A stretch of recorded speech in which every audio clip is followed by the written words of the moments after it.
Good evening, everybody. Welcome to Anime-Zing Radio here on YouTube, and we are simulcasting on Facebook, trying something new tonight. So if you're joining us on Facebook, hello, thank you for tuning in. If you're joining us on YouTube, also thank you for joining in. I'm your host, Doug Engler. Joining us in the co-host seat is our good friend, Mr. Darren Starling. Hello.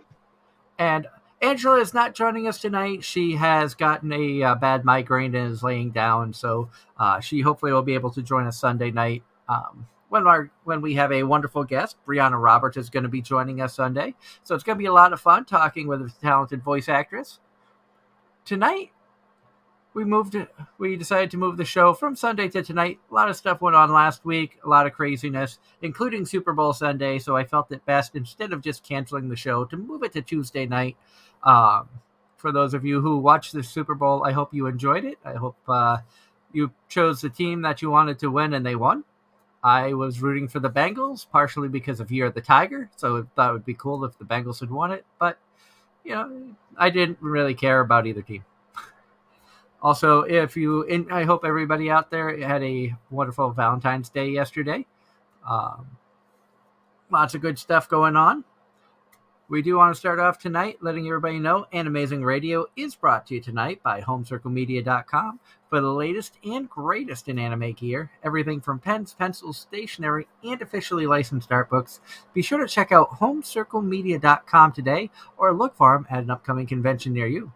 We're also brought to you tonight by Casey Fox. That's KAYCIFOXX for all of your artwork, cosplay, and photography needs. Be sure to check out Casey Fox on Facebook, Instagram, and TikTok. Also, we are brought to you tonight by Darren's Landscaping Service. If you're in the Raleigh, North Carolina area and you're looking to have some landscaping done, be sure to give Darren a call.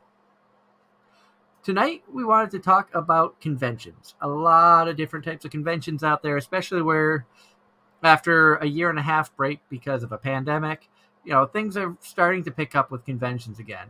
But pre-pandemic, there were so many different conventions out there and so many different types that I thought that it would be fun to take a show and talk about the different types of conventions and what you may be able to look for, or if you're looking for something specific, which type of convention might be best for you to go to based off of your interests.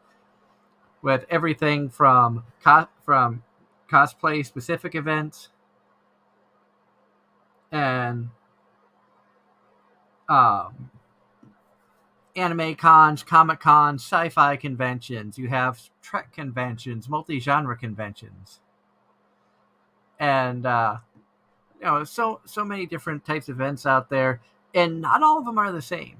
It's not uncommon to go to a Comic Con and see anime characters, anime cosplayers, artists who have anime characters that they've drawn and whatnot. But you're more likely to see certain things like indie comic creators, a lot of artists who have original artwork. You might get a voice acting guest or two, but normally you're going to find guests that are either like the Ninja Turtles creators, or you might get people from American cartoons, some of the older ones from the 80s and 90s or whatnot.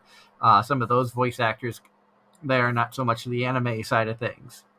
And, we wanted to make sure that, we did our best to explain the types of conventions that there are out there and hopefully give everybody out there a chance to see, make the choice of what you think is going to be best for you.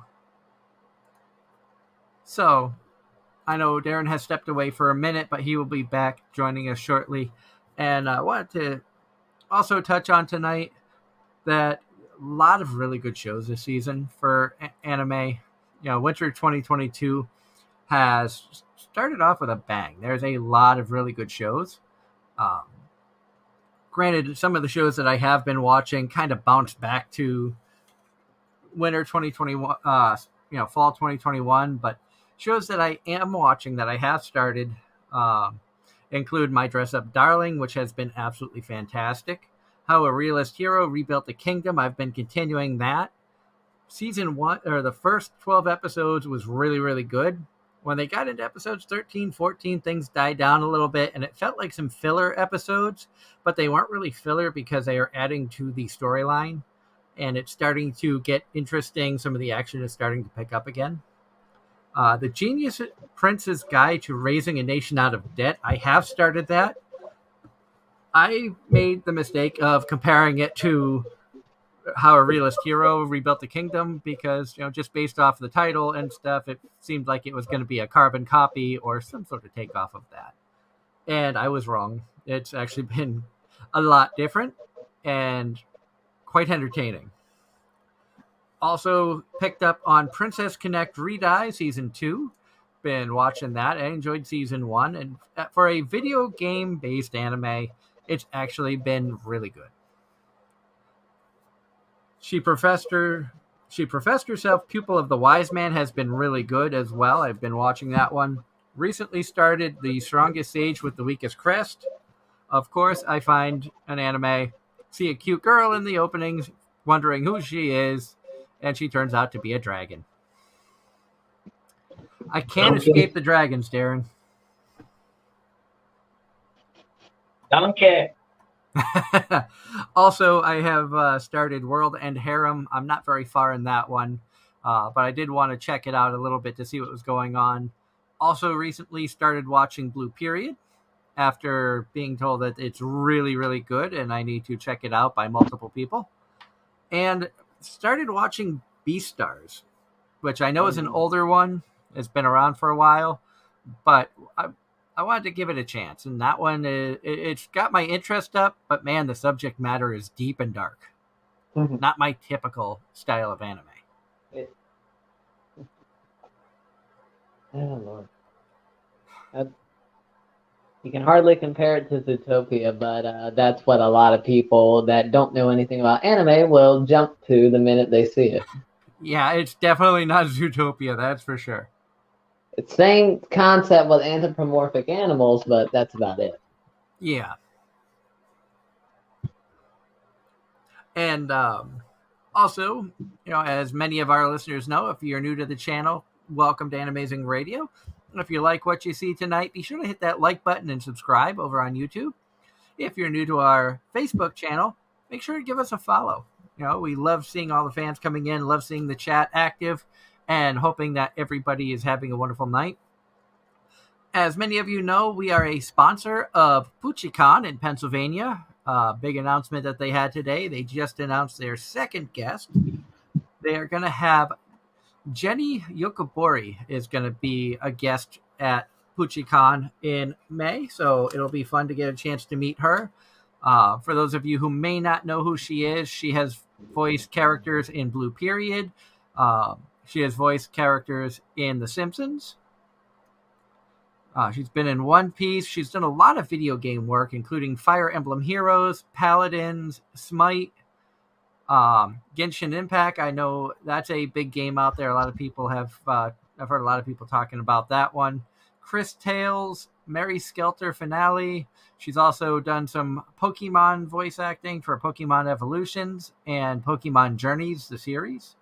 She was also in Hello Kitty and Friends Super Cute Adventures, where she voiced Kurumi and Cinnamoroll. So she is going to be on hand at PuchiCon in May. So excited to see that. And, really looking forward to getting a chance to meet a newer voice actor. We love to find the fresh talent. She is going to be joining Aaron Campbell, who has already previously been announced as a guest for PuchiCon. Now, jumping to the subject of the show, talking about conventions, as I touched on earlier, there are so many different types of conventions out there. You have anime specific, you have Comic-Cons, you have multi-genres, you have sci-fi, you've got Trek conventions. I would even throw out there things like paranormal conventions and model railroad hobby shows.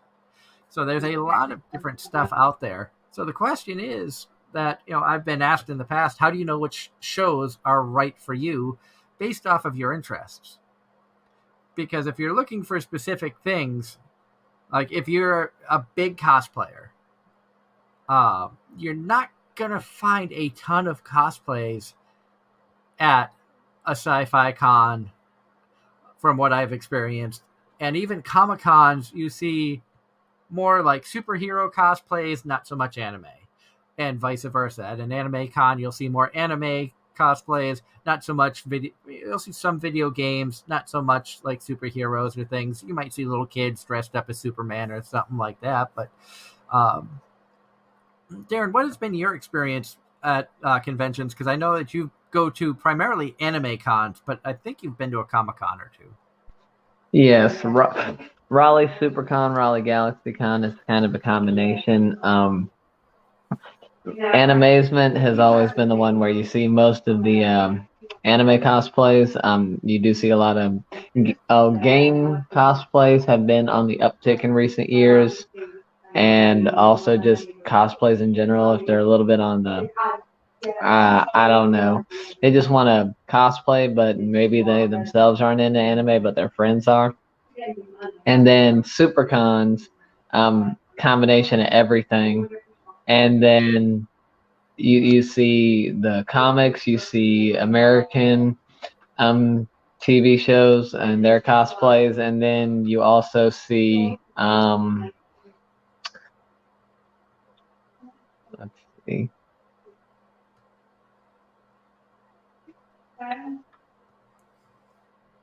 And hello to everybody in the chat. I have, hello, just in case says, hi, I've been attending cons in Poitiers, Nantes, France, Berlin, Germany, Bulgaria, Denmark, Scotland. Guy, he's been all over the world. That is pretty cool. Curious, Justin, what the conventions are like in other countries. I've never been outside of the U.S. And so really, really cool to see that. Justin also says the largest was Utopias in Nantes, 80,000 visitors from all over the world. The smallest was Mariam, and I know I'm butchering these foreign cities. I am so sorry. 35 visitors from Sweden and Finland, and one from Denmark. Wow, that is a wide range. Yes. The largest convention on our side of the U.S. is Otakon, and that's 50 to 75,000, I think. I know Raleigh GalaxyCon, or Raleigh SuperCon. I think we had attendance levels of around 50,000, but being anime exclusive conventions, definitely Otakon is the biggest one here over on the East Coast. And then Anime Expo in California, which is the largest anime convention in the United States. I think the average attendance is normally close to 100,000. That is just mind blowing. And Trisha says, for someone who has never been to a convention, how do you find out which one is right for you? And it depends on your interests, really. If you are into comics, if you're into gaming, there is conventions for you. If you're into the world of science fiction, things like Star Trek, Star Wars, stuff of that nature, they do have sci-fi cons out there. Shameless plug for our friend Jeff Fulb, who'll be coming up. Will be a guest of ours in March. He's got a sci-fi and fantasy expo coming up in April at the Champlain Valley Exposition in Essex, Vermont. So if you're in the area and you want to make that, go ahead and check them out. Jeff and his crew at Vermont Gatherings puts on a bunch of terrific shows. In fact, pre-pandemic, their Winter Renaissance Fair was the last convention that we had attended before Kineticon last year. And, I said, depending on what your interests are, if you are big anime fans like Darren and I are, you want to steer towards anime conventions. That's your best bet to find a lot of cosplayers. Because a lot of people cosplaying as some of your favorite characters, and they're cosplaying characters from all sorts of shows, not just like mainstream big popular ones. You're going to see like Anime Boston this year. I guarantee we're going to see a ton of My Hero Academia cosplay. You're going to see a ton of Demon Slayer cosplay. Sailor Moon cosplay is still out there. Attack on Titan, you still see a lot of that. Not I so much. remember. I remember a few years ago, one of the big crazes, at least at Animazement, was Madoka Magica. It seemed like everywhere you turned, that was the popular cosplay and crossplay. And then also, when Kill La Kill came out, there was a lot of nudist beach cosplayers. Nudist Beach.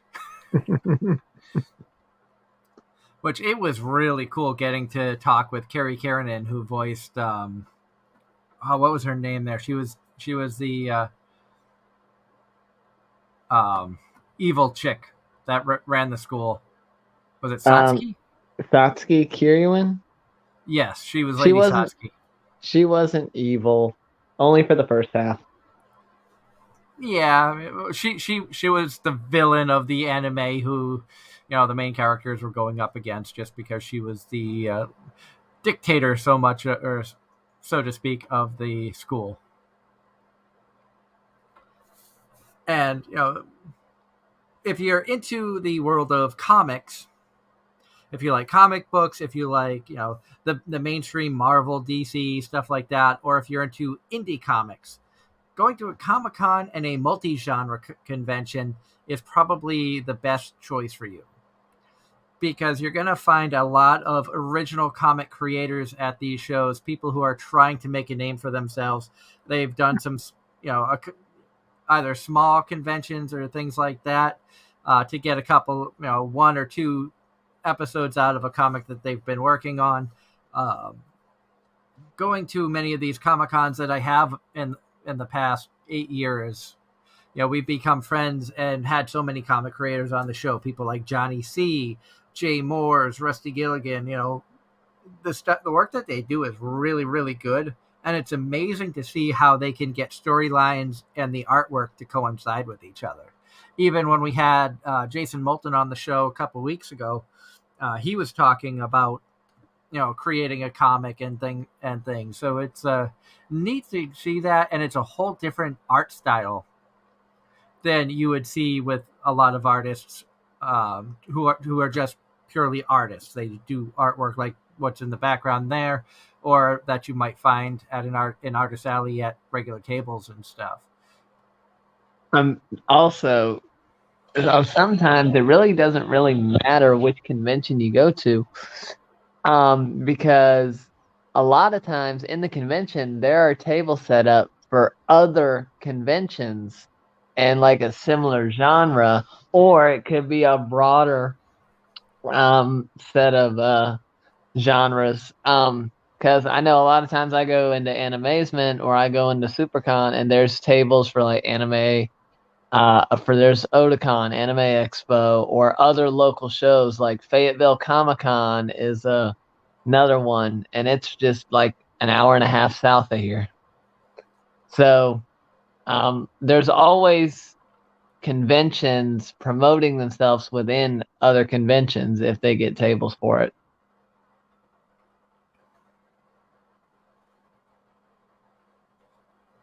Yeah.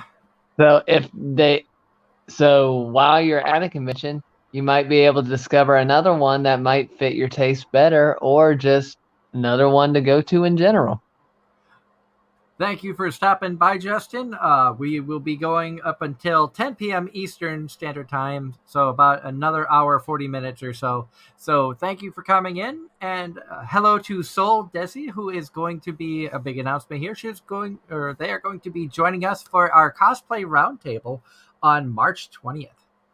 We have 4 talented cosplayers who are going to be joining us for that show.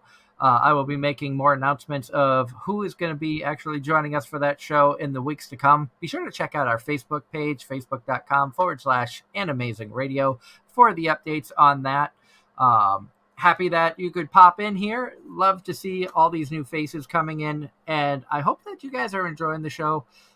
We do want to work hard to put on really good shows for all of you, our fans, whether you're veteran fans or you're new people here to the show.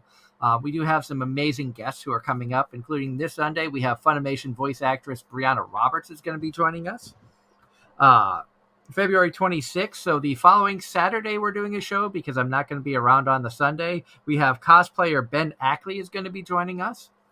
And then starting off in March 6th, we're going to be welcoming back Funimation voice actress Danny Chambers. And then that's going to be followed up on March 13th by Aaron Campbell, another talented voice actor. And for those of you who know that I had recently watched Banished from the Heroes Party, we have two of the main characters from that show. Red and Rit are going to be joining us in consecutive weeks with Danny and Aaron. So it's going to be a lot of fun. And then, you mean one of the top couples from 2021? Yeah, we're gonna have both of them in back-to-back weeks. Didn't mean to interrupt you, but I had to comment in on that series just because of the turn it took. It actually was better than I thought it was gonna be. I kind of was gonna blow it off, and I was like, let me actually give this a chance because I'd seen some good things about it, and it was definitely interesting to watch because it took some unexpected turns, and then I watched it in English, and the little sister Ruteri, or Ruti, I should say, not Ruteri, Ruti.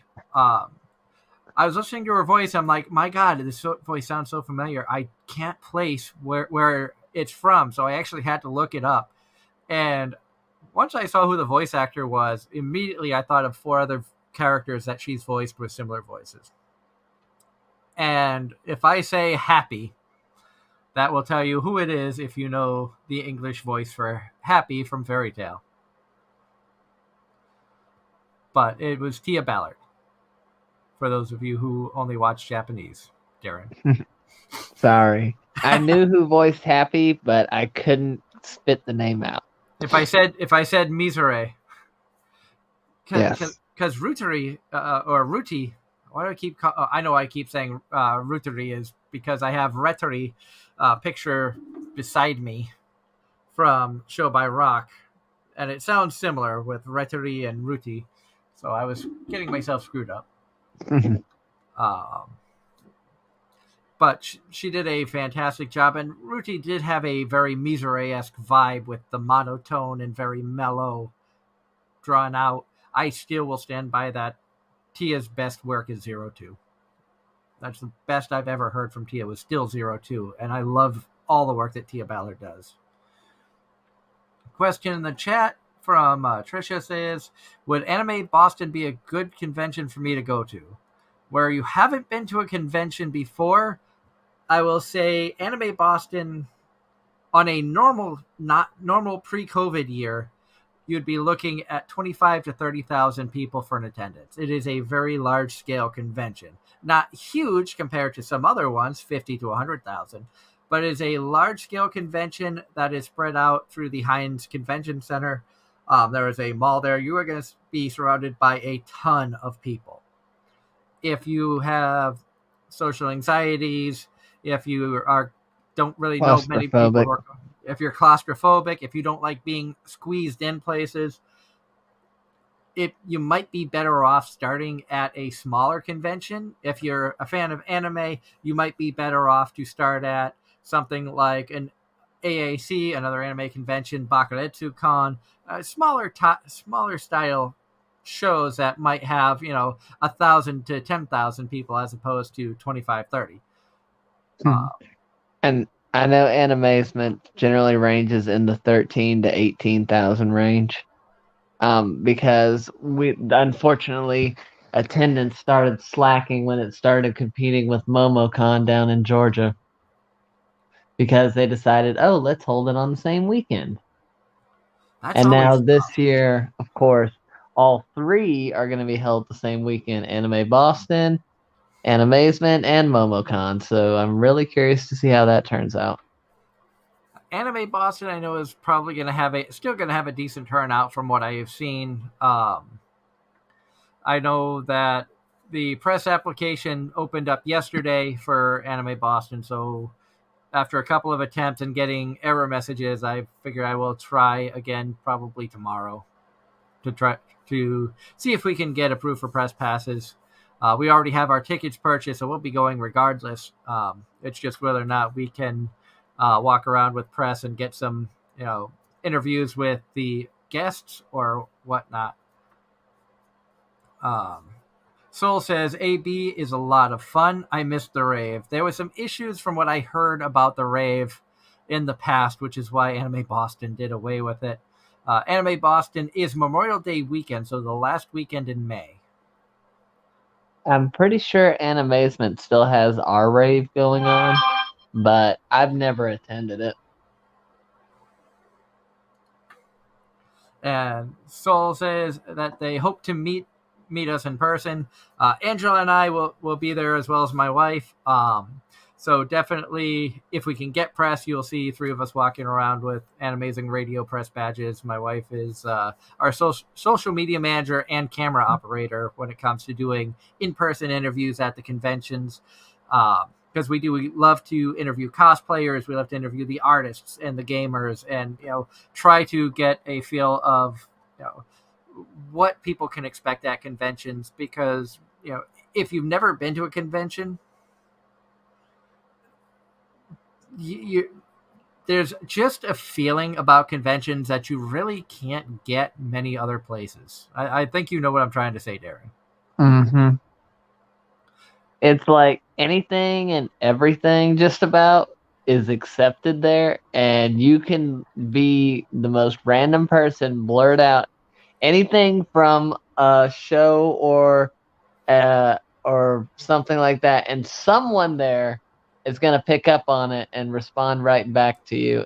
It's like it's amazing what you will hear or what you will witness happen at them. And Kaya in the chat says, "So excited for Anime Boston. It's been far too long." That it has. 2020, when the pandemic hit, we had been approved for press. It was going to be the first time that Darren and I had met in person, because we still haven't actually met each other. I live in upstate New York, northern New York, like half hour from the Canadian border, upstate New York. And Darren, you are down in central North Carolina. So unfortunately, when the pandemic hit and put a cancellation on Anime Boston and the world stopped, basically, that kind of put a hindrance in our plans. And then last year, they didn't feel safe running Anime Boston because of the pandemic. Things were happening, a lot of laws and stuff. Every state's got their own specific guidelines on how they're trying to handle and keep everybody safe. So, not trying to bash Anime Boston, they made the right decision by holding off. However, this year, I am so looking forward to getting back to AB. Soul says, going to a con is so freeing. Yes, it is. And Soul also says, it makes me feel like I'm not being judged for being a nerd, which nerds are welcome here on Anime-Zing Radio. We love the nerds because we are nerds. You can't talk about them unless you are one, and hell, I are one.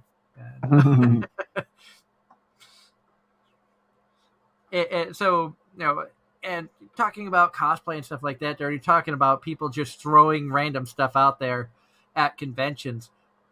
Now, for Anime Boston, one of the cosplays I'm looking at doing is Miss Kobayashi from Miss Kobayashi's Dragon Maid.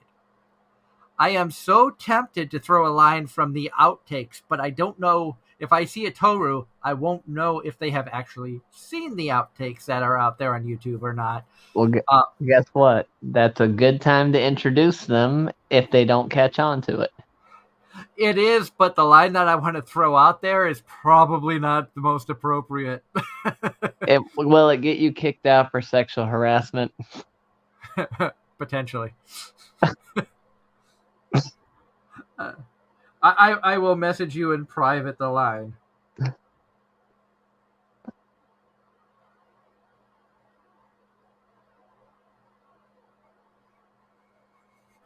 So I'm not going to say it on the air. If you want to know what the line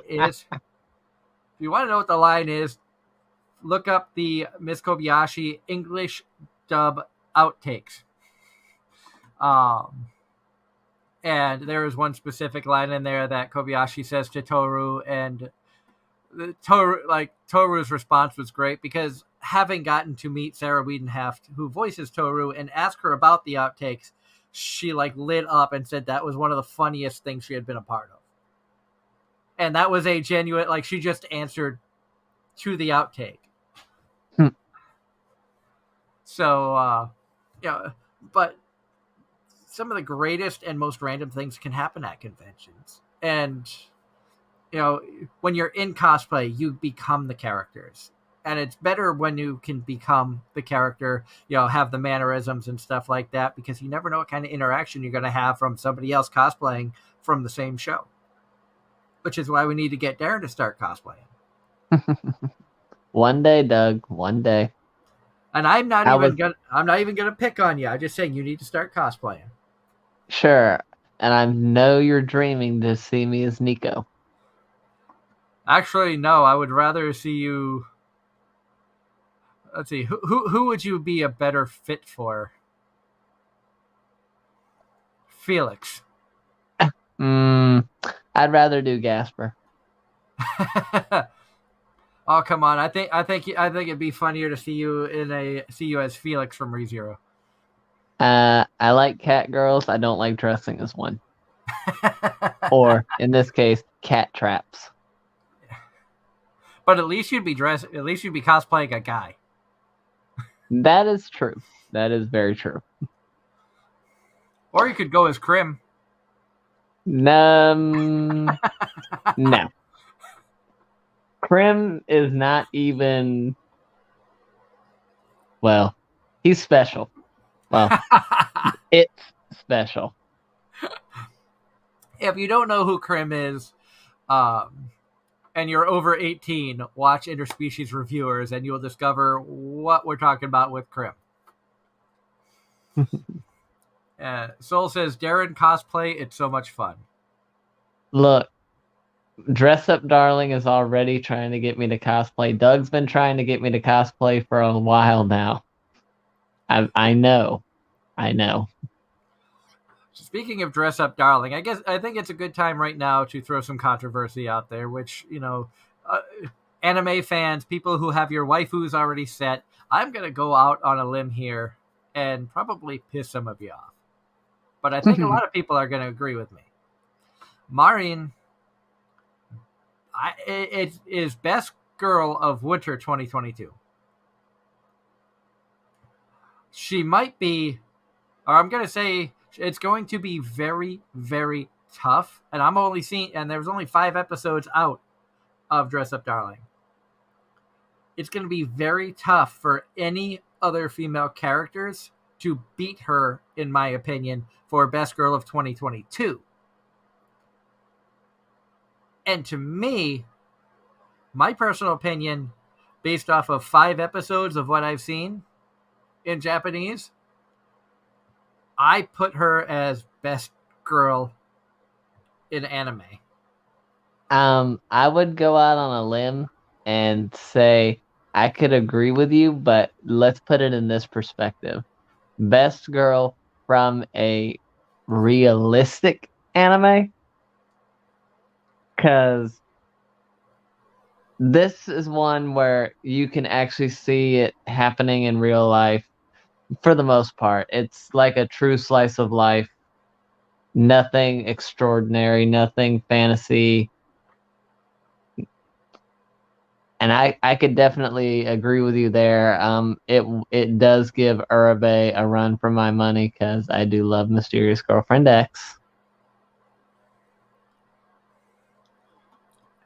I put her in front of Holo from Spice and Wolf. I put her in front of Rias from DxD. I put her in front of Makoto Misaka, who is on the top of my waifu tier list. I put her in front of Mizure from Rosario Vampire, who everybody knows she was my all-time number 1 waifu. I think Maureen has bumped her from the number 1 spot.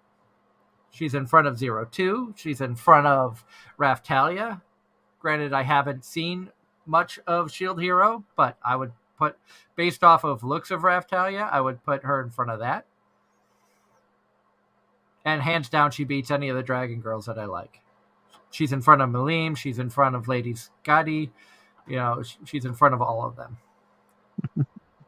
Well, I definitely like what I see, and her personality just is like, why can't more people have her type of personality and mindset? That's honestly one of the most appealing things about her to me. And I'm basing, and that's one of the things I'm basing my opinion off of. It's not looks. I'm basing my opinion off of a complete package. Yes, she's adorable. You get to see her in bikini, in episode 1, 2, as they're doing cosplay stuff. He's taking measurements and stuff. But her personality, she's a sweetheart. She's genuinely open to all ideas. She is, caring about others, but she also at the same time is a strong, independent woman and ain't gonna put up with your BS. And is lewd as hell. She's not afraid to talk about eroge and ecchi stuff, which I think is like any guy's dream. I mean, I think like any otaku guy out there, and even some of the women watch the show and go, "Man, I want her." Just because of how the creators created this character to be an all-around amazing character. And like I said, it's not just looks. Like, and Gigic put out a video recently. I touched on this earlier, where he talked about the Winter 2022 anime, and he did talk about Mari and stereotypes and things like that. Yes, she has blonde hair, but the blonde hair goes down to like orange tips, which is really nice. And I love the fact that it's blonde hair with red eyes, which for a weird reason, I pay a lot of attention to hair-eye combinations. And blonde hair with red eyes is one you don't really see. You see white hair with red eyes a lot, but you don't see blonde red, which really kind of piqued my attention to her as well. The last one I saw with blonde hair and red eyes was Gasper. Or was his purple? And now I'm wondering. Yeah, I'm not sure. I'm pretty sure his eyes were red. Now, where's my phone is a better question. I can't. Kind of a reddish purple, depending on the pictures that you find. That's what I thought. Because I'm looking here, I'm looking on Google. I searched it up real quick, and some of them kind of has a violet hue to them. Some of them show red, so kind of a reddish purple, I would say. And if I pull this off to the side, and we go, hello Ross and hello HH. Thank you so much for tuning in tonight. To say, no, HH, I am not a cross-dresser. So here is the picture of Gasper, and you can see kind of purplish eyes in this one. And then bottom right and then there, that one there shows red. This one looks like an actual screenshot from the anime. It is. That's more purple. Okay, do the one top, like the next row on the far right. That's also a screenshot from the anime. That was when Passione took over. But go back to the Google part and the one right beside him in the box. Right there. This one here? That one there. That's like a video. I know, but look. That was Studio TNK. I think, yes, you're right. It's more of a purple. But when he uses his power, that's when it goes red. So it's a kind of an interesting thing, and like I enjoyed seeing red hair, green eye characters as well. Chisei and I think had red hair, green eyes, and also Shiryuki from um, Snow Snow White White with with the the red red hair. hair. So like I like the characters with those odd combinations that you don't see very often. Blonde hair, blue eyes, typically, and Gigik made fun of it, poked fun at blonde hair, blue eyes. They're a transfer student from America, which most of the time they are. That means correct, apparently. But so a lot of you know a lot of good stuff out there with the different characters, and like I said, I kind of pay attention. Like you can see on the picture behind, Hawan's got the white hair with the blue eyes. Ryuyu's got purple hair and kind of teal greenish colored eyes and whatnot. So I do pay attention to stuff like that. And just something about the blonde hair and red eyes on Maureen, like that made her adorable. She just seems like your modern day cool chick to hang out with. She's like from my first girlfriend as a gal, but without all the gyaru behind her. Pretty much. Like I think for a lot of guys, they would almost consider her to be like the perfect woman. I'm not gonna argue. Realistically, she is.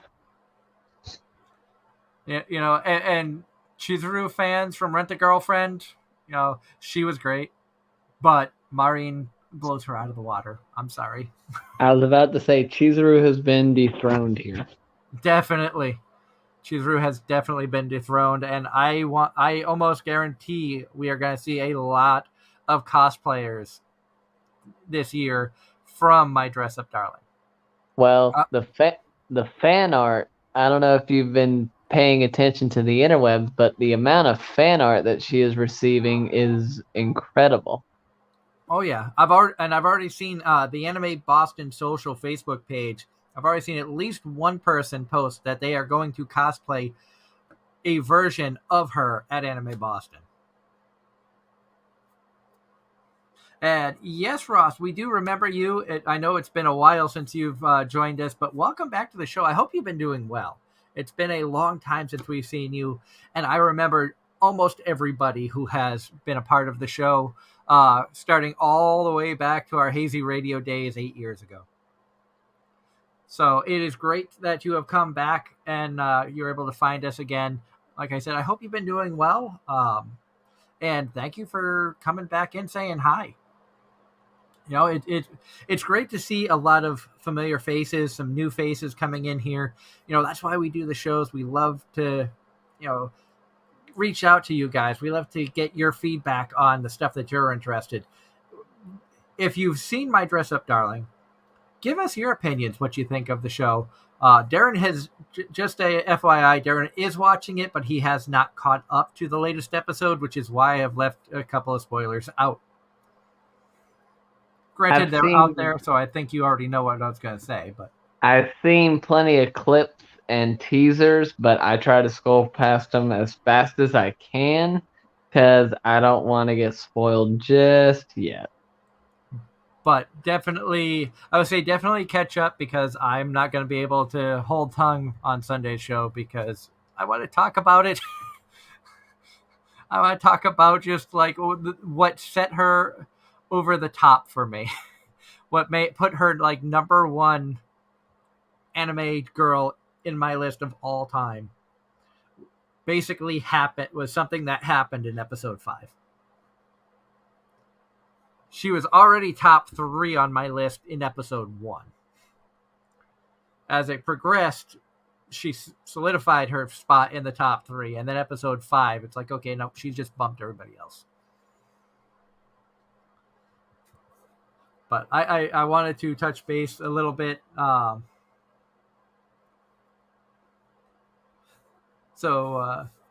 Look, getting distracted by chat here. Ross says, no problem. I just stumbled onto this channel last week in my suggestions. Just turned 31 on Sunday. Happy birthday. 31. I remember that. That was a That that was a while that's ago. five. That's 5 more years for me. 5 more years for you. 12 years ago for me. Almost 13. And congratulations on having a nephew now. That's awesome. Glad that things are going good for you. I hope that you're enjoying our new look here with going to YouTube, going video. One of the cool things with the cosplayer roundtable that's going to be coming up on March 20th is we are encouraging our cosplaying guests to come on in cosplay. So you get to see what they look like as they are dressed up. For some of them, it may be a dress rehearsal for Anime Boston or other conventions coming up. I do have a very busy schedule that's going to be coming up convention wise. Starting in March, we will be going to Northeast Comic Con. I'm going to be going out that weekend, spending the weekend. Angela has graciously offered for me to stay with them for the weekend. She and I will be going on Saturday to NECC. Be really cool to touch base with Gary Summers, who I haven't seen since we moved from Mass to New York. A lot of the talented artists that are going to be there. Also, Sean Hainsworth, who joined us back on February 7th. He's going to be in attendance, so we'll get to meet him face to face. And hopefully we'll get to touch base with a lot of other old friends as well. I know Gary's got a lot of people, and Gary's con is more of a multi-genre pop culture type con.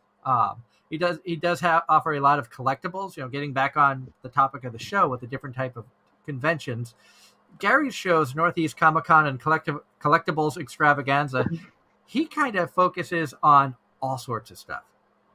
He's had anime guests in the past. He brings on a lot of celebrities like Barry Bostwick from TV and movies, Mickey Dolenz from the Monkees. He's had Christopher Bevins and Rachel Robinson from anime. He had Tom Wayland from Pokemon fame. He had Dr. Eggman from Sonic. Mike Pollock was a guest a few times. And then he brings in a bunch of other guests who have been actors, musicians. Of course, a lot of local vendors that go there. That's where we first met Karen Gosselin, who we've become really good friends with. Rusty has been a guest of the show in years past. Jay Morris has been a guest of the show in years past. Johnny C., all people who we've had on the show and become friends with. Bill Diamond, who is a fantastic puppeteer. Last time Jay Morris was on the show with us, he had a puppet with him that Bill Diamond made for him. And Bill's just a fantastic guy. Hopefully, Darren, if you get to go to a con that Bill's at down in your area, hopefully you'll be able to talk with him, because really, really nice guy. The puppets that he made, I know that you're younger than I am, so I don't know if you remember Fraggle Rock or have even heard of it, but he did. I want to say I've heard of it, but I know nothing about it. He did puppets for that. That's a show I grew up on. He did some work with the Muppets. He did Audrey the Man-Eating Plant. I forget what movie that was from, but he had created that. And he actually brings Audrey around to shows with him. We have a picture of Evie when she was an infant in the plant before the show opened up. We were vending, and I was just happened to be walking around after getting our table set up with Evie, and he created Gizmo from the Gremlins. So a lot, really, really amazing guy. Him and his team, just fantastic people. I can't say enough good things about all of them. And Ross says, it's an awesome new look. Now onto My Dress Up Darling. Good storyline, amazing characters, good pace, character development, and the romance is amazing. I totally agree. I want to say that the most unlikely couple in episode 1 could be the best couple of 2022. I'm sorry, who was best couple? I got distracted. My Dress Up Darling. So you ship them? I don't just ship them. I think it's going to become a thing. In fact, I'm pretty sure it's going to become a thing. I'm pretty sure that her and Gojo are going to become an official couple before the end of the season. I have to say, she's already said, why not? Mm-hmm. And you said that you saw episode 4, right? I think I started it. Did you see? Did you see them on the train after the cosplay event? No, Okay, I won't say I any more. haven't gotten that far yet because, like I said, I've had a hectic week. Darren's had one of those weeks from hell, so we will leave it at that. But definitely, he is doing his best to catch up after trying to come back down to earth somewhat to get back to the world of anime that we love. Now, we were really hoping to have Angela on with us because Angela's expertise is more in anime and gaming cons. I don't know a lot about the gaming conventions out there, so I can't speak a lot about what they offer aside from conventions like PAX. I know there's PAX East, there's PAX South, there's PAX Midwest. They are primarily a big gaming convention, and they usually bring in a lot of the big gaming companies. Um, Blizzard usually has stuff on hand. It's where you will find out about brand new games that they're releasing, stuff that's in the works. A lot of tabletop gaming that goes on there as well, RPGs, Dungeons and Dragons, things of that nature, as well as the video game side of things. So I don't know a ton about that. And I'll say this: it's Animazement, I believe, always had an arcade section, um, and a lot of it was retro games. And I know they made efforts to hold various card game tournaments, and I think Pokemon video game tournaments back when the DS was still a thing. yeah, a lot So, of you see that a lot of like Anime Boston will have a gaming area. Kineticon has a designated gaming area in the main hall. Uh, for those of you, if you're interested to see the video we made, we took some random videos and photos from Kineticon earlier this year, and we actually walked around the gaming area and through the autograph area because it was in the same room.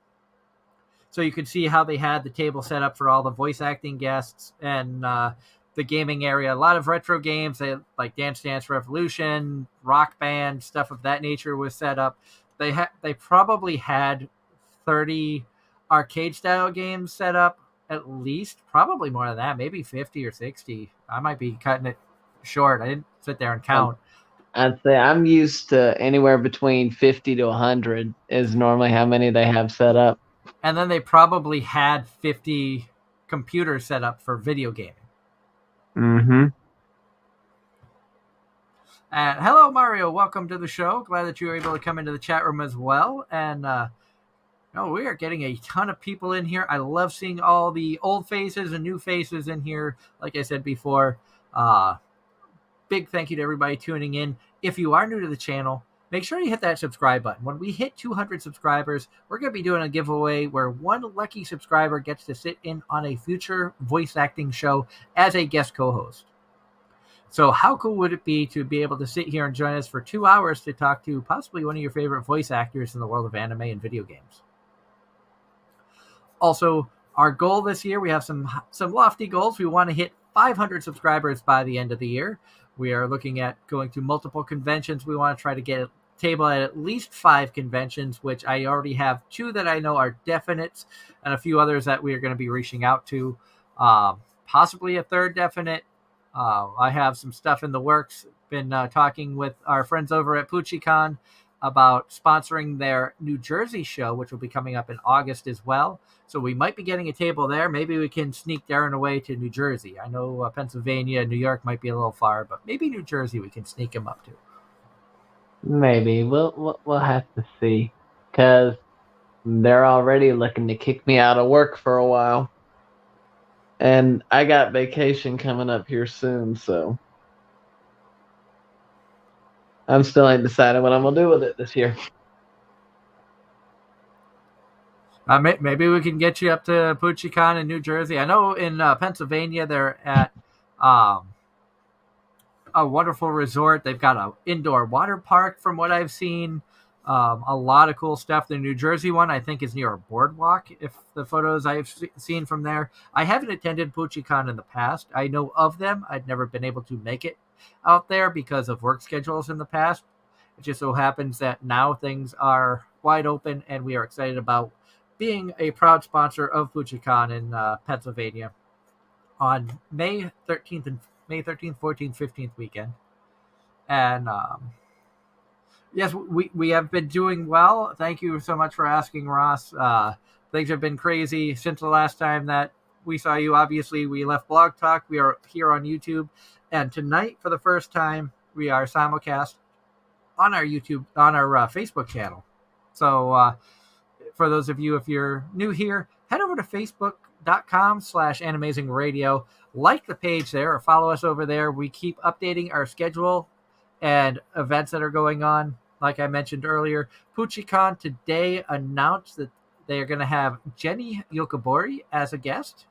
Talented up-and-coming voice actress. You can hear her in shows like Blue Period. She's been in a small role in Pokemon Evolutions, Hello Kitty and Friends Super Cute Adventures. She's voiced characters in video games like Genshin Impact and Fire Emblem Heroes. She's even voiced a character in The Simpsons. So she's been around for a bit. It's great to see some new faces coming up in the world of anime. And she joins Aaron Campbell, who was announced last week as a guest for PuchiCon. We're curious to see who they're going to get coming up. I'm not sure how many guests they normally have, but it is going to be pretty cool to be at a new convention and get to expand our brand to some new faces. Hopefully we get some new cosplayers, artists, things like that we can get on the show as well. And I know, Darren, conventions slowly are trying to pop up in your area. Once things actually start being progressive, where you feel comfortable enough to get to them, I know you're looking forward to getting back to the shows as well. Most definitely. Now, were you? It's been over 2 years, I think, since the last con you've attended. What's one of the things you missed the most about the convention since you haven't been able to go? Kind of browsing around the dealer area, and also considering I used to manage a lot of social media pages, be it for Funimation or just for my personal fan pages. I also kind of missed getting photos of the cosplayers. I was never one to socialize with them much because I don't know. I'm kind of an introvert, as surprising as that may sound. But face to face with people, it's kind of hard to go out of my way to talk to them. It's very understandable, especially in this community, in the anime and pop culture community. For so many years, if you had an interest in comics, anime, if you were considered a nerd, you were looked down upon, you were treated poorly. In school, you were definitely picked on, bullied, whatnot. So I think it's just become a habit where a lot of anime fans, comic fans, things of that nature keep to themselves because they're afraid of being picked on, ridiculed, whatnot. And then when we get to these events, it's hard for a lot of people to break out of that comfort zone, even though they're surrounded by people who have basically the same interests and probably similar personalities and worries.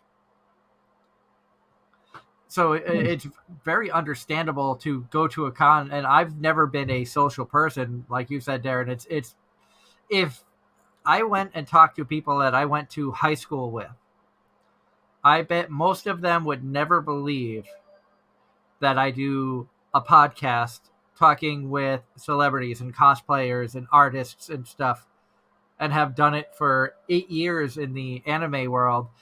Over 15, and I think getting close to 20 years if you count all the paranormal talk that I've done. Wow. A lot of people always ask me when I tell them I got a radio show I got to do. They're like, "Oh, what kind of radio show are you doing? What is it about?" And when I tell them anime, a lot of them are like, "Oh, okay." of course, a lot of the crowd that finds out about it is the older crowd, like 50s, 60s, 70s. Just because of where I work, that's predominantly the customer base. Um, and I'll just a lot of times I'll just kind of be kind of making the comment to myself, "Oh man, I got a show tonight," and they'll just happen to overhear me and try to start a conversation. But you know, and one of the cool things about anime, and I'm sure a lot of our listeners out there who are anime fans can agree to this, is there really is shows out there for everybody, and you never know who's going to get sucked in by a specific show. Like, and the example I love to use is Girls in Panzer, their film. I went to a small hole in the wall theater in Boston, Massachusetts, to see the movie in a theater setting, expecting to be the oldest person in this theater. And I was late 30s, early, I want to say probably 38, 39, somewhere around there. I got into the theater, I sat down, an older couple, and this gentleman, after talking to him, I found out he was a World War II vet. Sat down behind me, and we started talking a little bit about the anime, and I'd asked him, I'm like, what intrigued you about the show? And he said the tanks that they use in that he used to drive in the war. So he had to see what it was like in the theater to hear the tanks fire. And after the movie was over, he goes, man, they did a fantastic job at recreating the feelings that you had when you were in those tanks in a battle sense. And just, it's one of the cool things about anime was, here's somebody who was in World War II. So, he's a lot older than I am, because I wasn't even born for World War II. And, we're sitting here watching an anime about girls fighting other girls in tanks. In kind of a ridiculous setting, but a realistic type of thing, and the damage that happens, and the tanks and stuff. Like, everything was just really, really cool, and to hear those tanks fire in a theater setting was just phenomenal. It's one thing that I have no regrets about going to. I loved every second of it. Granted, I love that anime anyway. Thank you to our sponsor, Gavin Gosko with Home Circle Media, who introduced me to it many years ago. But definitely, if you're into like war type anime or war type shows or things of that nature, or if you just enjoy tanks in general, check out Girls in Panzer. It's kind of a fun storyline and stuff. Good enough to have a couple of seasons, a movie, a lot of OVAs. And switching gears back to different types of conventions and events, I touched on things like a multi-genre con. Like Kineticon, I think calls themselves anime, where this past year they had last year they had over 20 anime voice actors, but they have a wide variety of attendees there. I know that there are some other conventions in Massachusetts and New England area in general that are multi-genre cons, where you might see the guest list include professional wrestlers, you might see adult entertainers as guests, you might see people from older TV shows like A-Team, Chips. I know Eric Pastrada has been a guest at some of the conventions in New England and stuff like that, who played on Chips, an older TV show. So you'll see a wide variety of guests, not just, oh, look, we have all these comic creators, or we have all these, voice actors or whatnot. They kind of bounce all over the place.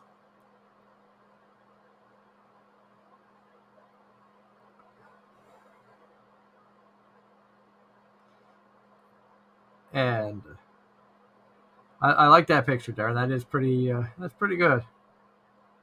A waifu hell original. And I totally. And basically, what it says: roses are red, violets are blue. My waifu is mine and not for you. And the lead cover picture is Marin, which, like I said, best girl of 2022. And I'm going out on a limb and saying that she is going to be the best girl of the year. It's going to take a lot, and I mean an awful lot, for any other female anime character for any show coming up, whether it be sequels, part 2, 3, 4, whatever, or originals, to knock her off of my number 1 spot. So I know it might be a controversial thing to say that she is in my opinion, best girl of the year when it's only February 15th. But I will say it now. Nobody is gonna beat her for best girl of the year. And Mario says Marin is perfect. I think we all can agree with that. She's one of the closest. She's one of the closest to perfection that we have. And like I said earlier, and Darren, you touched on it. Chizuru has been knocked off her pedestal and replaced by Marin for best girl.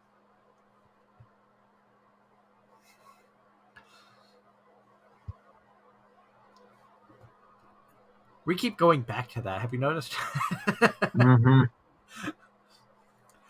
Now, I know that you've been... Oh, go ahead. I was about to say, how can you escape best girl? Pretty much.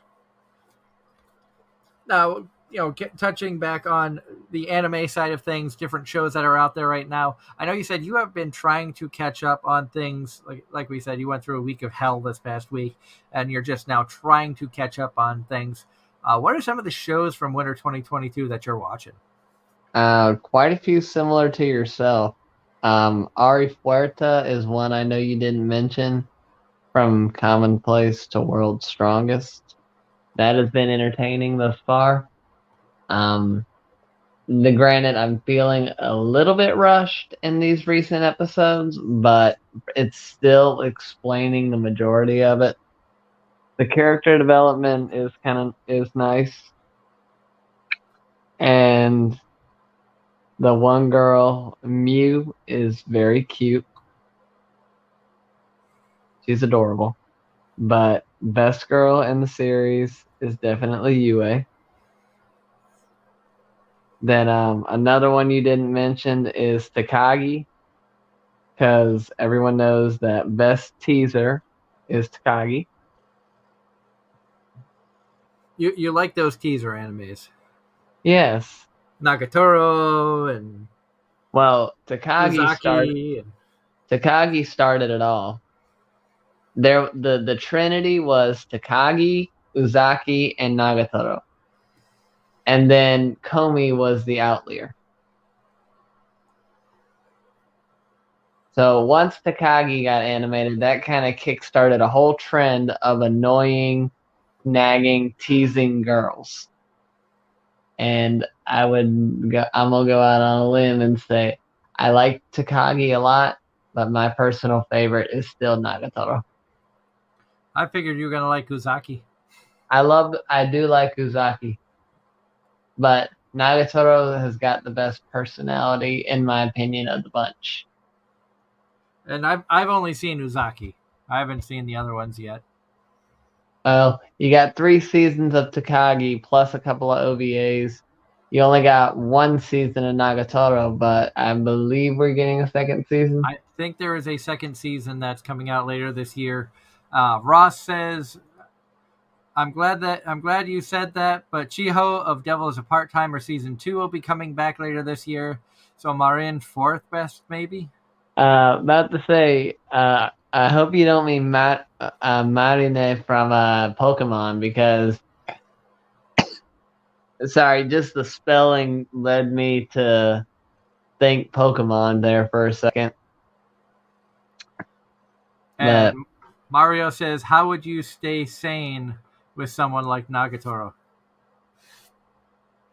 Who said that we were sane to... who says that we're sane to begin with? Exactly. Plus, she's adorable. When she got thrown in that cat outfit, that was... And speaking of cats, Haru had to come and say hello. I'd say so. Ainz hasn't pestered you tonight? I'm not sure where Ainz is. Usually he's on the couch, but I don't see him over there.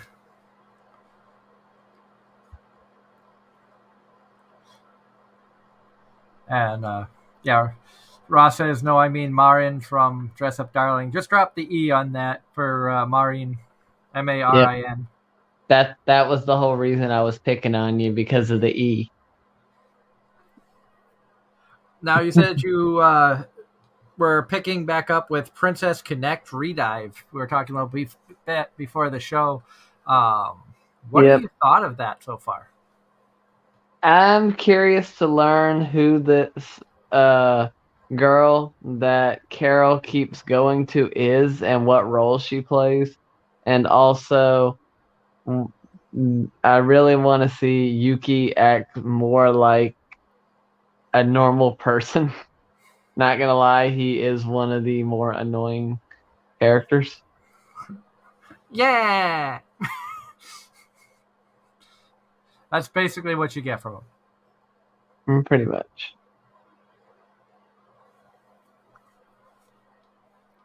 And Ross says, if you focus on Marin making a cosplay account, her name making a cosplay account, her name on her account ends with an E.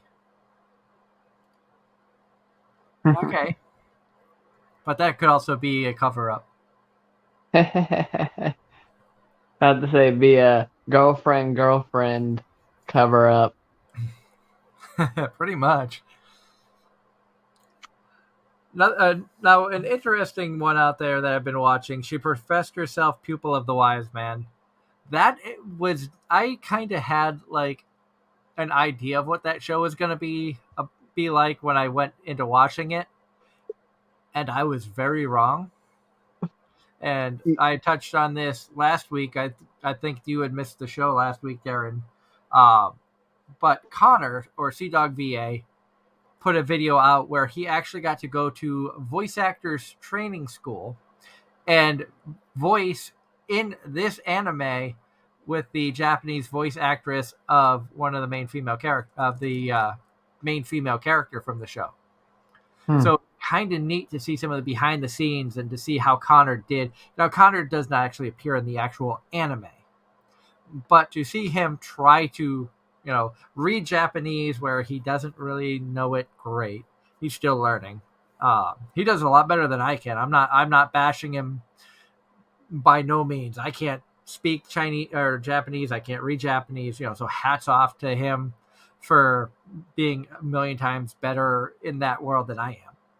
But it was just really, really cool to watch him in this atmosphere trying to learn about voice acting, where he's done it for many years on it, besides his own channel, doing other promotional things and stuff.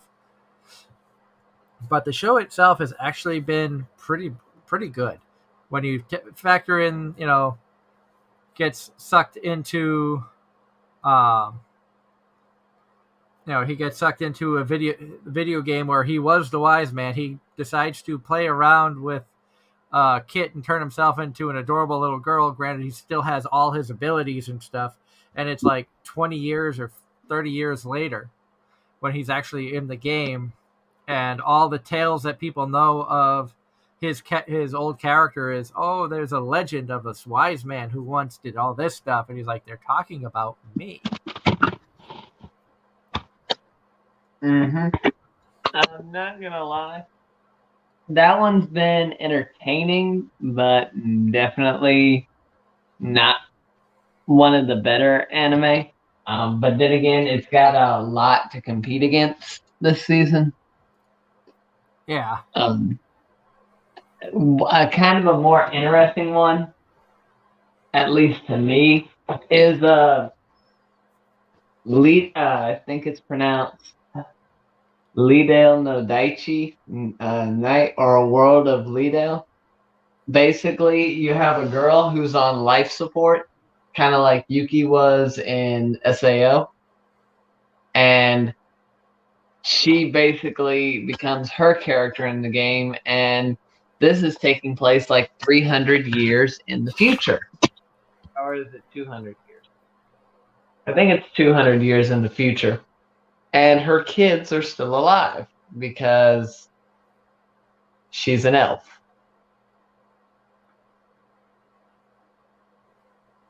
And they have very long lifespans.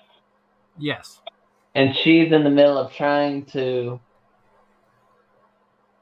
take care of the other, I guess you call professional players' towers to make sure that their creations survive or their guardians. Sounds And I don't interesting. know, it's just been kind of interesting. Kind of sounds a little bit of a similar storyline of World End Harem, where the main male character has a disease that they freeze him for 5 years to try to find a cure for said disease. And when they thaw him back out and he comes out of his cryogenically frozen container, he comes to find out that a disease has spread throughout the world while he was frozen that has killed off 99% of the male population. He is one of like 5 men left in the world, and his job is to repopulate. So they want him to sleep with multiple women to try to produce as much offspring, hoping that any males that they produce will have the same resistance as he has to this disease. I believe he's the only one of 5 in Japan because they admitted that communication to outside countries kind of got shut off or severely limited after that happened. Like I said, I think I've only seen like 1 or 2 episodes of it, so I'm not very far into the series. I do know that he has turned down multiple attempts by women to sleep with because he wants to save himself for the girl that he loves, that he promised himself to when he came out, but she's gone missing.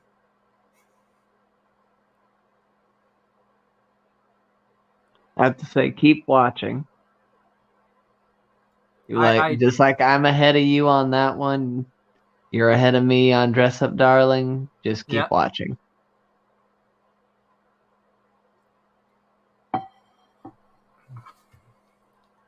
Ross says, "Have you guys seen Love of Kill yet?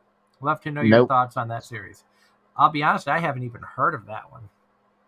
But that's I've the cool heard thing. of it, just not watched. That's one of the cool things about the listeners and the viewers that we have here is their knowledge of anime and stuff is so broad and so wide. It's awesome to see new titles and stuff come in. I've honestly never heard of it, so I don't know anything of it.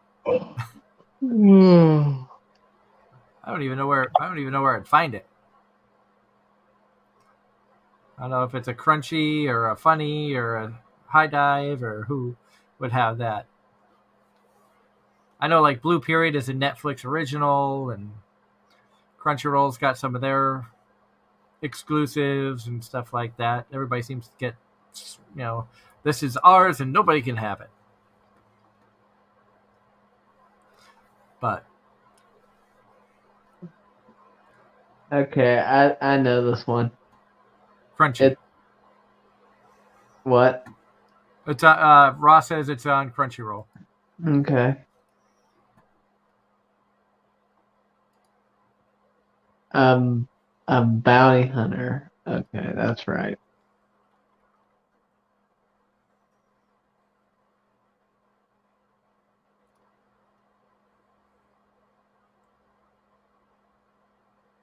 Okay. 2 assassins face off at a certain workplace. Okay. Interesting. I don't know if this would be in my wheelhouse as something that I would normally watch. Well, didn't you watch World's Finest Assassin? I started that. I haven't finished it. Oh my. I've got like 8 or 9 animes that I've started and did not go back to for one reason or another over the past few seasons. I mean, I'm still behind on like Yashahime and shows like that. I gave like And people may think badly of me, but I watched 6 episodes of Demon Slayer, and it did not intrigue me enough to keep watching. That one I gave a big chance to, and it could not entertain me in 6 episodes.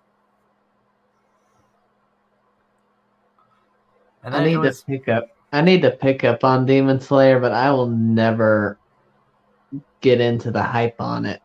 It Goblin Slayer was 10 times better. I'm sorry. it was at that point I realized I'm just not a huge fan of shonen. I've found that a lot of shonen series I have started have watched anywhere between one season to over 100 episodes, and as it continued on, I lost interest. Shows like Fairy Tail, My Hero Academia, started off strong, and then I was like, meh, I'm bored. Better shows to watch out there, in my opinion. Some worst ones, but you know. Now, if you had to pick between the two, tell me what would you pick? My Hero or Demon Slayer? What would you continue to watch? I would probably go My Hero, because at least there were characters in that I enjoyed. I haven't found characters in Demon Slayer in 6 episodes that I'm like, I like that character. I know a lot of people. Oh, Nezuko is adorable. She's the cute little sister. I like Froppy better than her. You know, Ochako, in my opinion, was a better character than her. Even Invisible Chick, I liked better than Nezuko, and I don't even know what Invisible Chick looks like. No one does. On that, Mario says that he would go Demon Slayer. I would have to agree. I saw into season 4 of My Hero, I got 6 episodes of Demon Slayer. Which one intrigued me more?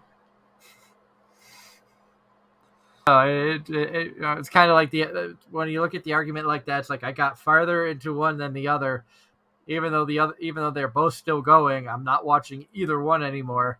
I would probably be more likely to go back to My Hero than Demon Slayer. Plus, it's a lot funner to be able to bash Deku if I watch more stuff. So, because nobody likes Deku. Come on, let's be honest. Probably, I'd say best character from the series. I like Uraka. Uraka. Baraka. I like her, Ochako. Yep. But Himiko Toga, let's be honest. She's best villain. She she's adorable. She is definitely my favorite villain of the show. She might be my favorite female of the show, with Asui being a close second.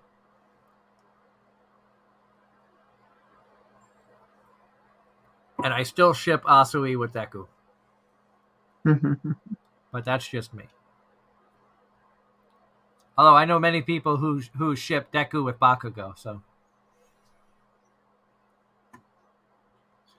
that would be really funny to see.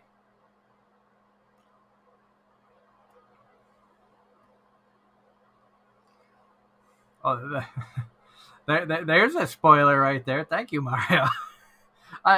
For those who don't know who are not keeping up with it, I just saw something in the chat that I don't know if I want to. Screw it, we'll spoil it. Blame Mario. The thing with My Hero right now is that ever since All Might died, it's kind of stumbling. I didn't even know he died. Shows you how long ago I stopped. I stopped watching it when they were trying to save the little girl. I stopped watching shortly after when they kidnapped Bakugo. And All Might was too late. And Mario says neither of those ships work. Doesn't matter if they work or not. I still would rather see Deku with Asui.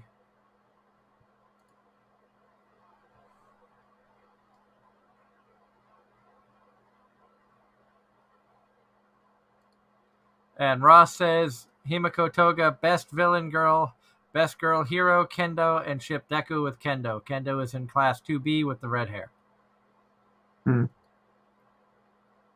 So we've jumped over to shipping My Hero characters. How far we have fallen.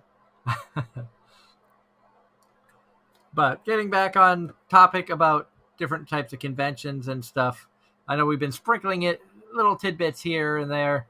I touch base on other types of cons, like other conventions and events that I've attended in the past include paranormal conventions, which is interesting.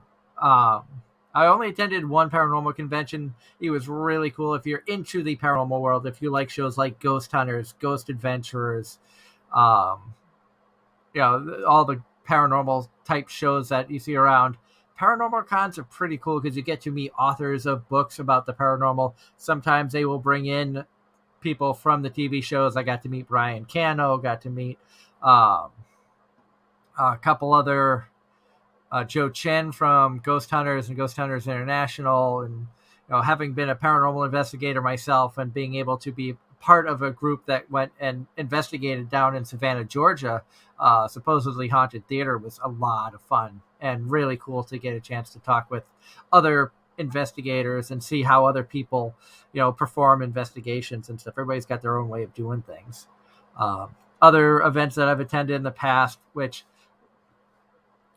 I laugh when I think back that I've been tabling at events, and I put events in quotation marks because I've been tabling at events since I was 16 or 17 years old. But way back then, it was train shows, and I was part of a train group for teens. So knowing what it's like for setup at events and conventions and stuff, whether it be a modular layout, whether it be setting up for an artist alley table, setting up radio show stuff with a computer and set up to do interviews, things like that. There's a lot of similarities, a lot of differences, but like I said, and Darren, you'll agree with this, it basically comes down to what do you like? What do you want for your convention experience? Do you want to go and play games? Do you want to go for cosplay? Do you want to go and check out the dealer's room or artist alley? Do you want to see what people have for sale? Do you want to go for the guests? Do you want to try to get the autographs that you can from some of your favorite actors, voice actors, creators? So really it just comes down to what do you like? And do a little bit of research. I'm sure you agree, Darren, that going to any convention blindly could either end up, really, really good or really, really bad, depending on if it's your thing or not. Mm-hmm.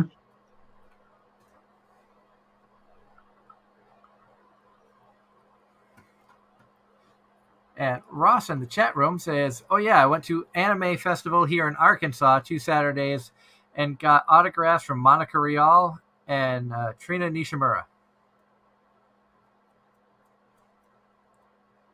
Oh, Akko. Yeah. How about that? I haven't heard that series in a while. Yeah, Never a Girl Online, and also Sarah Wiedenhaft. Sarah is a sweetheart. Monica is also amazing. I have not met Trina Nishimura. Is it funny? I knew who he meant, even though he got the names kind of backwards there. Nina Trishimura. I was like, oh, Trina Nishimura. I knew exactly who you meant for that. And Akko from Never a Girl Online. You're right. That's a show I kind of forgot about, but it was kind of entertaining.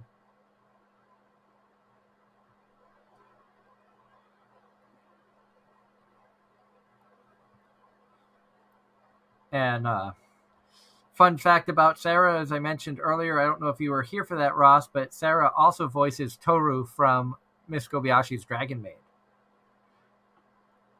She's also in Keijo.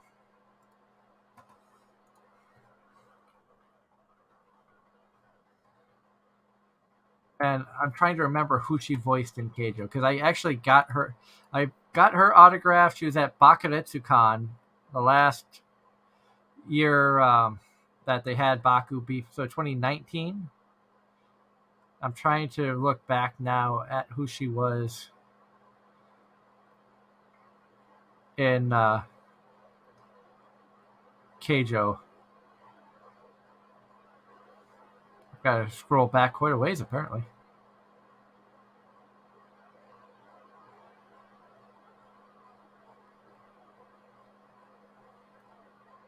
God, how far back was?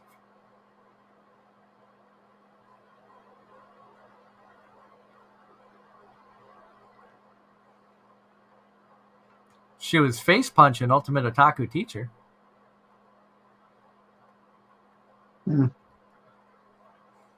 And scrolling through, she was Ruby in Love Live Sunshine.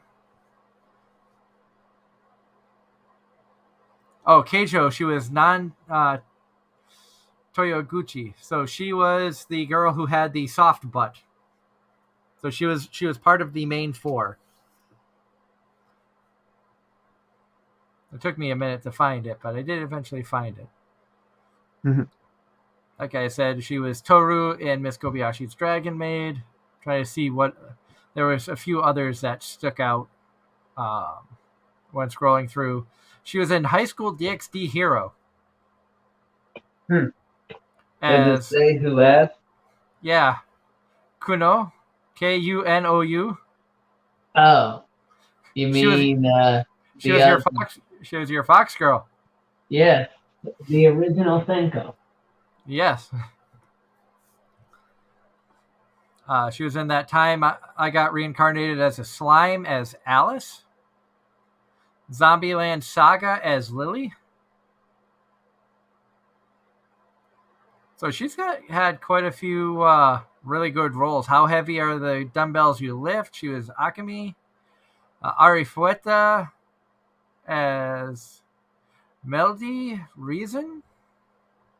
I'm not even sure who that is. I haven't seen it. Wait, what was the name? Miledi. Okay, So, I think that's one of the girls that got reincarnated. it's showing a person wearing like a green hooded robe. Is the Yeah, picture that's it one of the shows. girls that got reincarnated, if I recall correctly.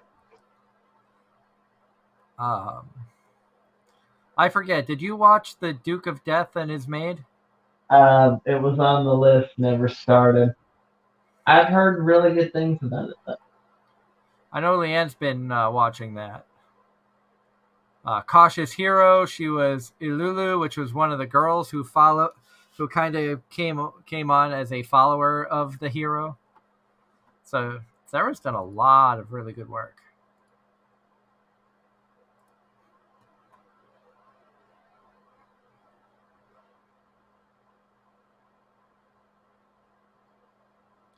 And going back through the chat here, Mario's talking about discovering that Trina Nishimura can actually go high with her voice.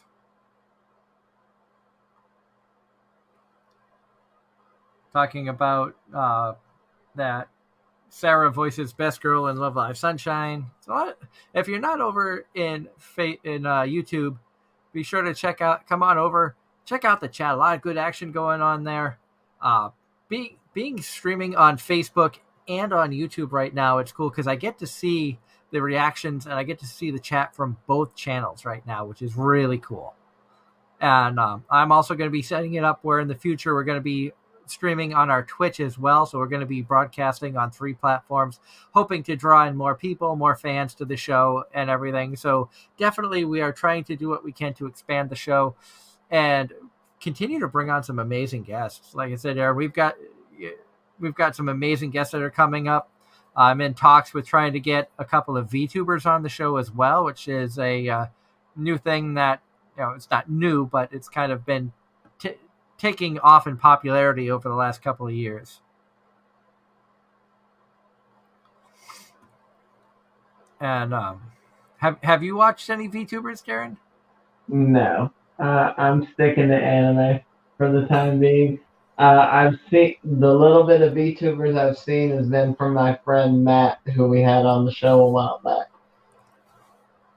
Because Because he I know, admitted he fell down that rabbit hole and he watches more VTubers than he does anime. because I know what, and I want to throw a shout out to a VTuber that I've become friends with, courtesy of another anime friend, Rob, who we usually share rooms with at the conventions. Uh, Lady Mana Cosplay, VTuber and cosplayer. Got to meet her at AAC. Really, really cool lady.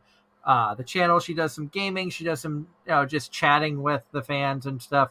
We're going to try to get her on the show in the future. I know that she just moved. She's in the process of moving early this month in February. So maybe late February, maybe March, we might try to get her on a show during midweek or so. Um, could be fun. See if we can get a VTuber on, and even see if we can get the VTuber programming to work on the show. Uh, could be a whole new avenue to explore.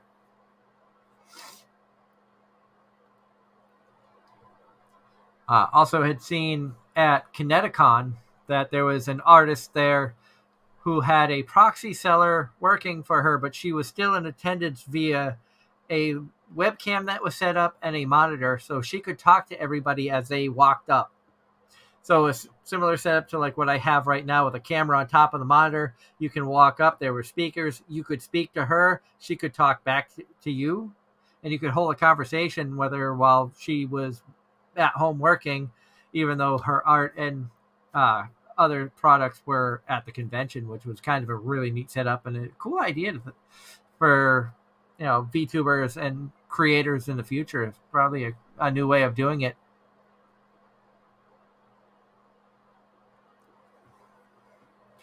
Now, if you were gonna VTube in the future, Darren, would you want to? Would you have? Do you have a character in mind that you'd want to do? Would you want to be like a male character? Would you want to be anthropomorphic? Would you dress up as a bunny girl? What would you do?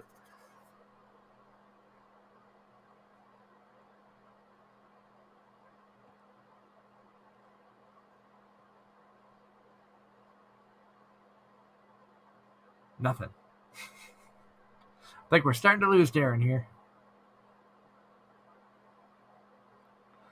But I've never like VTube sounds kind of interesting, but I don't think that's something I would do, so to speak. Um, I hope everybody out there, has enjoyed the show tonight. It's been a lot of fun. I know it's weird to have us on a Tuesday night as opposed to our normal Sunday nights. Like I said, this Sunday coming up, we've got a fantastic guest that's going to be joining us. Brianna Roberts, very talented voice actress with Funimation, is going to be coming on the show. It's going to be great to catch up with her. It's been a while since we've talked with her last. The following Sunday, February 27th, I'm not going to be around, so we moved the show to Saturday night. So it's going to be me and Darren. Our co-host Angela is not available on Saturday night, so it's just going to be the two of us. We're going to have cosplayer Ben Ackley is going to be joining us, so it'll be fun to chat with them about the world of cosplay, what got them into it, and things of that nature. We always love talking with the cosplayers. It's a lot of fun. Get to learn a lot of cool things from them about how they make them, how they make the outfits and things, and experiences at conventions and stuff. Going into March, we've got a heck of a lineup for March. A lot of good stuff going on. March 6th, we have Danny Chambers is going to be coming back to join us. Haven't talked with her in a while. She's got a lot of cool roles that have come out recently. Aaron Campbell is going to be joining us for the first time on March 13th. That's going to be a busy weekend because we're going to be at Northeast Comic Con on Saturday out in the Boston area, and then driving back home Sunday to be home in time to do the show and get a chance to talk with Aaron Campbell about his roles that he's done in anime. If you have seen Banished from the Heroes Party, he voices Rit, or he voices Red. I'm sorry, the main male character from that show. Does a great job in English. Danny voices Rit. That's where I was thinking of that. And a lot of people are talking about them being, one of the nominees for Best Couple in 2021. Coming up on March 20th, we're going to have a cosplayer roundtable. Keep an eye on our Facebook page we're going to be doing some announcements of who the cosplayers are. We've got 4 talented cosplayers who are going to be joining us for that cosplayer roundtable. We're encouraging them to show up in cosplay. Who knows? Darren might even show up dressed as Nico. Oh, get your hopes up. And we're going to round out March 27th. We're going to have Jeff Fulb from Vermont Gatherings is going to be joining us to talk about his upcoming convention. As I mentioned earlier, the Vermont Sci-Fi and Fantasy Expo coming up in April. We're going to be looking at getting a table there and promoting the show, getting to meet some really cool people that weekend as well. And then April 3rd, we are currently working on getting guests. April 3rd is going to be our anniversary show. 8 years we will be celebrating in April. It kind of blows my mind. And we've had a lot of changes in the past 8 years. Had a lot of amazing guests come on the show. We've switched co-hosts a few times. Excited to have Darren on the show now. Darren's been a part of our team for the last couple of years. I think almost 3 years now. And then, of course, earlier this year, we added on Angela for co-host. Unfortunately, tonight, Angela is suffering from a migraine and is laying down. So hopefully she feels better. I know Sunday she's got a big RPG campaign going on, so she may be a little bit late joining us, but she will join us when she can. So it'll be fun to have her come on. Lots of good stuff coming up in the future. If you have ideas of guests you'd like to see us try to get in the future, we're going to be looking at doing some booking for later in April here coming up. We're trying to work with the creators of PucciCon about getting them on the show for promotions of the convention. I know I talk about them a lot, but it's really kind of neat to say that we're part of the sponsorship of a convention. We've worked with cons in the past. Press is really cool to get at these events. Sponsorship where we have donated some wonderful prizes to the convention is really, really, it makes me feel good to give back to the community. It's one reason I started the show, as many of you know. Started this show as a way to give back to the anime and pop culture community that's helped me through tough times. I know this community helps a lot of people through tough times. So if we can, be a part of that giving back to the community, that's some of the best things about doing this. I mean, yes, I have a Patreon that you can see right down here.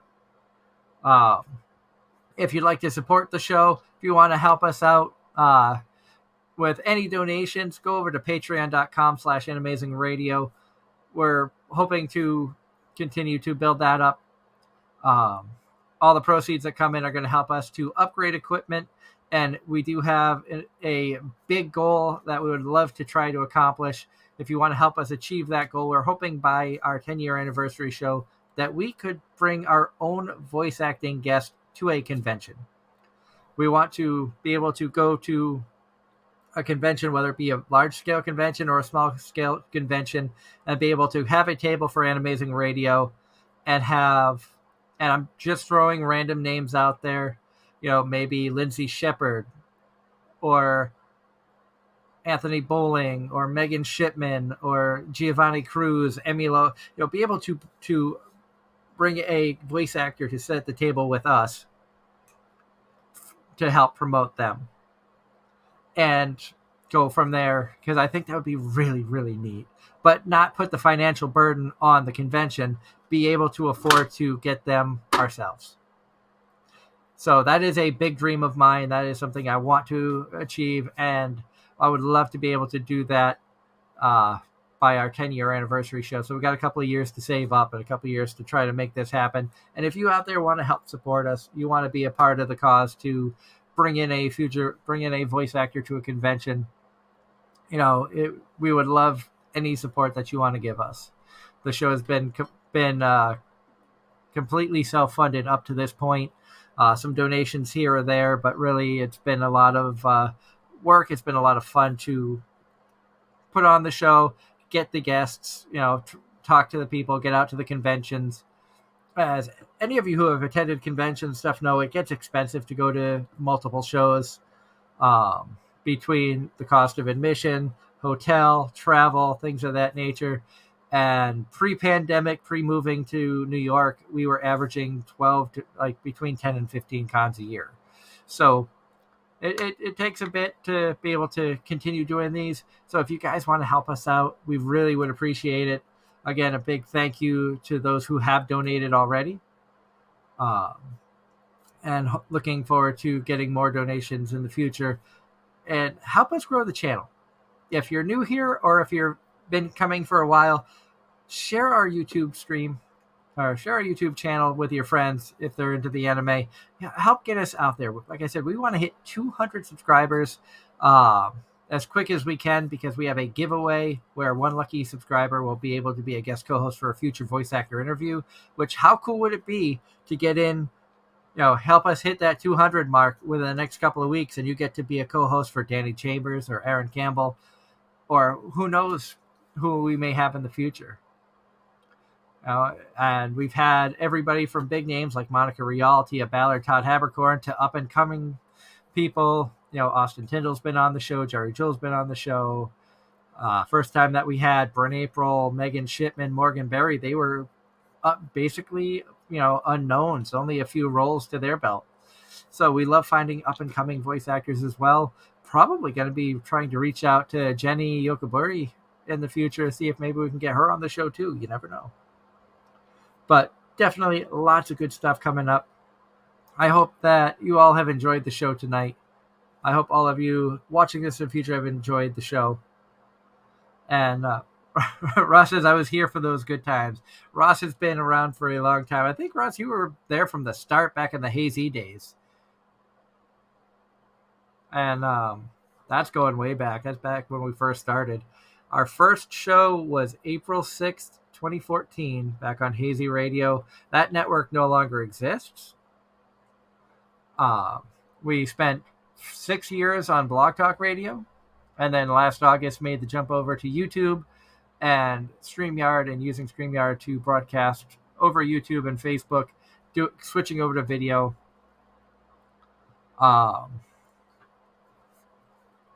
Man, it's I'll never stop being amazed at how long these shows have been going on. And, really, I love the fact you guys have been with us for so many years. Mario, Ross, HH is coming around. Darren's been here from the start as well. Back when we had Brandon Aarons as our co-host. So much stuff has changed in these last 8 years, and I'm looking forward to seeing where the future brings us. I have a dream board behind the computer that I've started working on, some goals that I would like to achieve, stuff for the show, so some personal stuff, things of that nature. Who knows? Maybe we'll try to be like, oh, can we find a girl like Marion just to be friends with? Thank you, Ross. That means a lot. I do my best to try to keep the shows entertaining, keep it fun, but keep it real. And Darren was talking about Irons. I see Irons in the background laying on the couch now. And but I try to keep the shows real.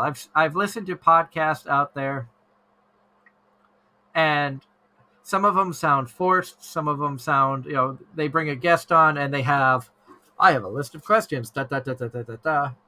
And you go through the list of questions. Interviews are cut to, 15 minutes, 20 minutes. Some are as little as 5 minutes. I think it's really awesome that our guests spend an hour to 2 hours with us just talking about anything and everything. And, Mario says that he loves how laid back these shows are, which that's what I've always wanted to do. I want this just to be, yes, we're a talk show. We try to be entertaining. We try to interject our opinions on things. We try to be objective and open to many different possibilities and many different opinions about similar things. But I want this to be a conversation. I want it to be, chatting with friends, no pressure, because we get a lot of, we like to bring on a lot of people who are not used to being in the spotlight, whether it be cosplayers who It might be starting out. Artists who aren't used to being on a talk show or being interviewed about their creations. Comic creators who may be just starting out, things of that nature. And, we don't want to scare anybody. We don't want to give anybody a bad taste in their mouth about, oh, I should stay away from interviews because they all suck. We want to keep it laid back, keep it fun, because, personally, if I'm listening to a show and I can hear how much fun the host and the guests are genuinely having, it doesn't sound forced, I'm probably going to enjoy that show a lot more than, somebody who's going to run through 10 questions real quick and, not really care about what the answers are to them. Because that's not entertainment to me. That just sounds, like forced. Let's fill up an hour or so. And, doing these shows, and it's, 2 hours is pretty good for a podcast or a talk show, in my opinion. I've been on shows where we've had to talk for an hour. I've been on shows where we've talked for 4 hours. That was interesting to try to fill 4 hours worth of content talking about pop culture based stuff. Everything from paranormal to whatever came to mind. We did a lot of independent musicians and things like indie music things and authors and stuff. We usually would be an hour of talk, 2-hour interview with a guest, and then another hour of talk at the end there with the host of that show. So, a lot of different experiences that I've had. I know I've kind of gotten off topic here, kind of more realistic, thought process of, realizing just where I've been and and what's gotten me to the point that I'm at now. And it really is kind of interesting to sit back and think, 10 years ago, I was going through a messy divorce. I was miserable. I had just moved back from New York to Massachusetts. Or actually, no, I hadn't even gone through that. 10 years ago, I was still in my first marriage, miserable, trying to figure out what to do, and then go through a messy divorce, move back to Massachusetts, go through a hurricane. Like a week after I moved back to Cape Cod, a hurricane came through. A lot of you know it as Hurricane Sandy. And then getting back into the paranormal world, doing paranormal talk radio, going to a pop culture talk radio. You gave me the Strike Witches DVD probably 2014, so about 8 years ago.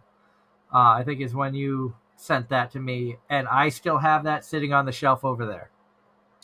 In fact, that I don't know if I got any autographs on that, but I do still have that. But any future autographs that I get for that might be Strike Witch related is going to go into an art book. And I have a few art books down here. Now, like if you're looking at like Strike Witches type things, we have the World Witches officially licensed art book, thanks to Home Circle Media. That I got that from. So you can see it's got all the witches in there. Everything is in Japanese. All the way you have Sanya. Some amazing artwork that's in here. Hartman. Got Barkhorn and Chris. So some really, really cool stuff. So probably any future conventions I go to looking for autographs, I'm probably going to bring one of the art books that I have. Whether it be Strike Witches, whether it be New Game, because everybody knows how much I love New Game, or Show by Rock. And the cool thing about Show by Rock is there's so many voice actors in this. I could go to almost any con and get an autograph on these. So, some cool things that I'm hoping to get in the future. that's kind of why I'm excited to see what other guests they're going to announce. Anime Boston has not announced any guests as of this point, but as they do announce them, I of course will be sharing it on our Facebook channel. I'll also be talking about it here on the show. As they announce more guests for PuchiCon, I'll be sharing those as well on our Facebook page and talking about it on the show. Hoping to see some big names coming up at PuchiCon. It would be cool to see, somebody like Jeremy Lee again, or Jeremy Inman, or if they could get like Anthony Bowling, or if they could get anybody that's in like Megan Shipman would be amazing to get. I haven't met her yet. Unfortunately, she came to the New England convention after we moved away, and we weren't able to actually go to that con. She was up in Anime-Zing the year we moved from Mass to New York, and we just financially and time-wise were unable to make it to Anime-Zing. But lots of good stuff coming down the pipe, as I said earlier. Great guests coming up. A lot of great voice actors who are going to be joining us. You definitely want to tune in. Don't miss Sunday, as we have Brianna Roberts on the show. It's going to be the first time that we've gotten to meet face to face. Granted, it's via camera, but a lot of these guests who are coming on the show, we've never met in person, or if we have met them, it was in passing at a previous convention. And by way and referring to the cosplayers about that, Jeff Fulb we've met in person a few times. We've been to his cons in the past. Like I said, the Vermont Gatherings group always puts on fantastic shows. The Winter Renaissance Fair, the Summer Renaissance Fair, the Sci-Fi Expo that they do, they're always putting on good events. So definitely, if you're in the New England area, especially northern New England, check them out. Good stuff that they always put on. Also, I've been promoting, we have a lot of cosplayers that are going to be coming on the show. Like I said, Ben Ackley's going to be joining us February 26th. That is a special Saturday show. Not sure if we're going to have many during the week shows coming up, where my work schedule is possibly going to be changing in the near future, where I'm going to be working more weeknights. So definitely, as we have ideas for things coming up, we'll keep you posted. Might do some select Friday night stuff. Possibly stuff during the week, depending on what we have going on. We enjoy putting on special games. If you haven't checked them out already, we do have some special games that we played in the past. We have a couple videos up for Smash or Trash, which is where my wife made a list of anime and game characters, and Darren, myself, and some special guests would go through and talk about whether we would smash, trash, or cuddle. So is it an anime character that we would hook up with, that we think is absolute garbage, or they're not one way or the other, but they're somebody that you'd want to cuddle or protect? So definitely check those videos out. Check out all our past videos as well. We've got a lot of good content on the channel here, a lot of great shows that we've had in the past. We want to continue to bring great shows to you guys in the future. Like I said, if you want to support the channel, go to our Patreon at patreon.com/Anime-Zing Radio. Donate if you want to, even if it's $1. We really appreciate any help that you guys want to give us.